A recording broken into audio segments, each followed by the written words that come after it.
India is all set to have a third aircraft carrier very soon. From the Red Sea to the Malacca Strait, India is providing security to the entire Indian Ocean region amid Chinese provocations in the high seas. Warning that his men are keeping a close watch on China's activities in the high seas. China versus India at Amerika. Isang matinding usapin mga kaibigan na pinag-uusapan ngayon na ang China ay nag-aayos para sa isang malaking digmaan sa dagat laban sa India at Amerika. Halika atin itong pag-usapan ngayon, kaibigan.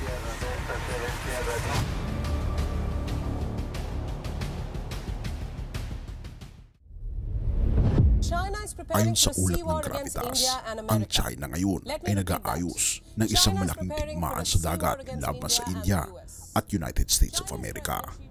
Ang Pangulo ng China na si Xi Jinping ay nagpahayag na ng digmaan, kaibigan, kung saan siya ay nakikipagpulong sa isang delegasyon ng People's Liberation Army pati na rin ng Armed Police Force ng China. Sinabihan niya ang mga kupunan na simulan na ang preparasyon. Ano nga ba ang uri ng preparasyong ito? Ang mga kupunan sa seguridad ay pinagsabihan na magtayo ng mga sistema na magtatanggol sa espasyo at magdadagdag ng kakayahan na pangalagaan ang pambansang seguridad.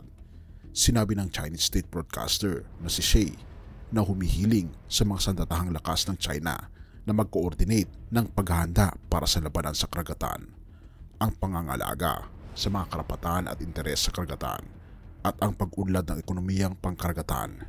Tinanlang natin ang panahon ng komento na ito.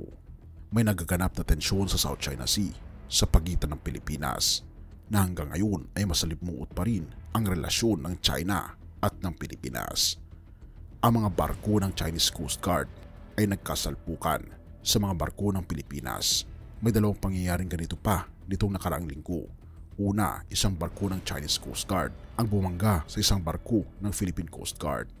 Isang oras lamang ang pagitan bago ang barkong Coast Guard ay sumalakay sa isang barkong supply ng Pilipinas. Binara, hinaras at pinububuhusan ng water cannon, at pagkatapos ay binangga ng barkong Chinese Coast Guard. Mayroon tayong mga video para sa inyo. Panoorin na lang natin nang makita natin ang pinagagawa ng China. Tunay nga na nagpapataas ito ng tensyon. Sinusubukang magpaputok ng digmaan sa dagat habang kumakanta ng mga himno ng kapayapaan sa lupa. Nito lamang, nagbigay ng hindi hinihing payo ang Chinese Foreign Minister na si Wang Yi sa ibang mga bansa na huwag pumili ng panig sa South China Sea. Sinabi niya, at narito ang isang quote, "Hindi namin papayagan ang pagmamahal na ito na abusuhin o ang pagsira sa batas ng karagatan sa harap ng mga sinasadyang paglabag. Gagawin namin ang nararapat na hakbang upang ipagtanggol ang aming mga karapatan ayon sa batas. Sa harap ng mga walang basehang provokasyon, magre-response kami ng agara at lehitimong countermeasures. Hinihikayat din namin ang ilang mga bansa sa labas ng rehiyon na huwag guluhin ang kapayapaan, pumili ng panig at maging mga disruptees at instigators sa South China Sea." Sa tingin nyo, alin mga bansa ang tinutukoy ng China? Ang Estados Unidos at ang India? Tara, isa-isahin natin. Tulad ng patuloy na sinasabi, ang Estados Unidos at Pilipinas ay may kasunduang pangdepensa. Kaya kung ang isang bansa ay aatake, ang isa pang bansa ay dapat sumuporta rito. Sa ngayon, ipinapanatili ng Pangulo ng ating bansa na si Ferdinand Marcos Jr. na hindi pa dumarating ang panahon na inilunsad ang course ng Security Pact. Pero ano ang mangyayari ngayong ipinahayag ni Xi ang digmaan at ipinagtulakan na magsimula na ng paghahanda para sa digmaan? Tinawag na ngayon ni Pangulong Marcos na alarmist ang kilos ng China. Para sa kanya, at hayaan niyo akong kunin ang kanyang pahayag. Sa tingin ko, hindi natin dapat tignan ito kundi sa pinakamalubhang paraan. Gaano katagal bago humingi si Marcos ng tulong sa US? Ang China ay nag-aayos para sa posibilidad na yun, pati na rin para sa posibleng pagtunggali laban sa India. Dahil ang India ay isa sa pinakakaribal ng China. Dahil kung sasarahan ang Indian Ocean, mawawala ng supply ang China sa napakaraming mga bansa. Dahil ang major route ng ekonomiya ng China ay dadaan sa India. Ang Beijing ay nagpatibay na ang pundasyon para sa isang posibleng outpost sa bakuran ng India. Kung iniisip ninyo ang Maldives, tama kayo. Nitong nakaraang linggo, pumirma ang China ng isang kasunduan sa seguridad sa Maldives. Ang mga nilalaman ay lihim. Ang kasunduan ay nilagdaan isang araw bago nagpatakbo ang India ng INS Jatayu sa Minoy ng mga 100 kilometers mula sa Maldives. Ang India ay pinalalawak ang kanilang hukbong dagat. Binibigyan ng modernong kagamitan at itinatatag ang mga bagong base, jetty at makinarya. Nitong nakaraang linggo, binigyan ng komisyon ng Indian Navy ang isang esquadron ng mga helicopter na M60. Ang mga ito ay may kakayahan sa anti-submarine warfare. Simpleng sabi, may kakayahan silang makita ang mga submarino ng China kahit gaano sila kalalim sa dagat. Pumirma ang India at ang US ng kasunduan para sa 24 na M60 choppers na magiging karagdagang armas ng India hanggang sa 2025. Maliwanag na nilabanan ng China ang Indian Ocean. Pinadala ng mga Chinese Coast Guard para kunin ang mga port sa Indian Ocean mula sa Hunut Port ng Sri Lanka hanggang sa Gwadar Port sa Pakistan.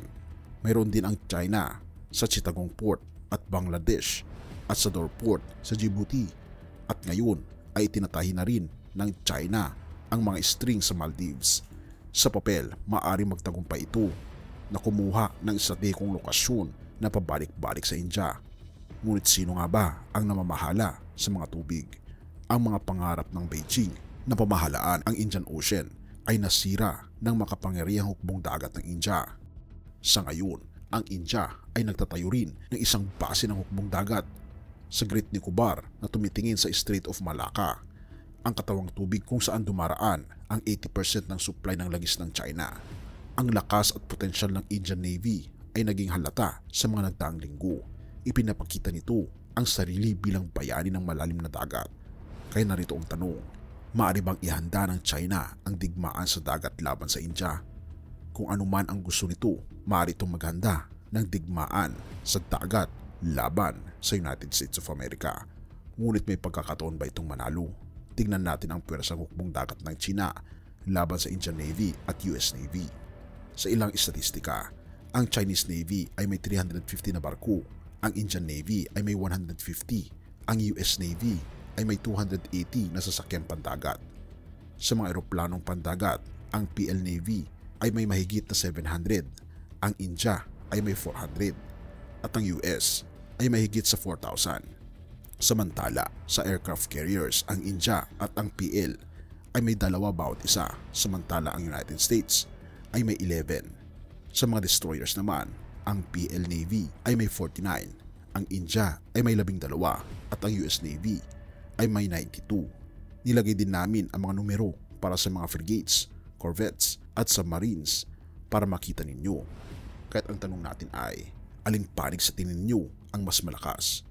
Ang China o ang pinagsamang hukbong dagat ng India at Estados Unidos? Hindi pa natin isasama ang hukbong dagat ng mga kalyado ng Amerika na tiyak na sasali sa digmaang ito. Kaya naman wala nang saysay ang plano ng China na hamunin ang India at Amerika sa dagat. Sa tingin nyo, mangyayari kaya ang posibilidad ng malaking gera ng India, United States of America laban sa China? I-comment mo naman sa ibaba kaibigan ang iyong kuro-kuro at salamat sa iyong panonood. Romans 12 verse 1 to 2. Kaya nga mga kapatid, alang-alang sa masaganang habag ng Diyos sa atin, ako'y nakikiusap sa inyo na ialay ninyo ang inyong sarili bilang isang handog na buhay, banal at kalugod-lugod sa Diyos. Ito ang karapat-dapat na pagsamba ninyo sa Diyos. Huwag kayong makiayon sa takbo ng mundong ito. Sa halip, hayaan ninyong baguhin ng Diyos ang inyong pag-isip upang maunawaan ninyo ang kanyang kalooban. Sa gayon magagawa ninyo kung ano ang mabuti, kalugod-lugod at ganap na kalooban ng Diyos. Mga kaibigan, mamuhay tayo bilang isang kalugod-lugod na mga anak ng Diyos dahil ang panahon ay maikli na at ang panahon ay malapit na. Purihin ang ating Panginoong Diyos at salamat kaibigan sa iyong panonood. Tayo manalangin.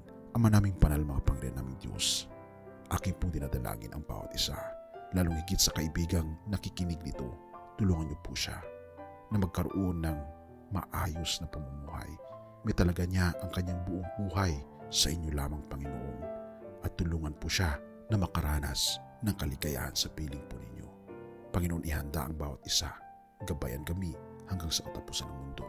Patawarin po kami, Panginoon, sa lahat ng aming pagkukulang pagkasala, sapagkat ito aming samot hiling sa matamis na pangalan ng aming Panginoon Yesus. Amen.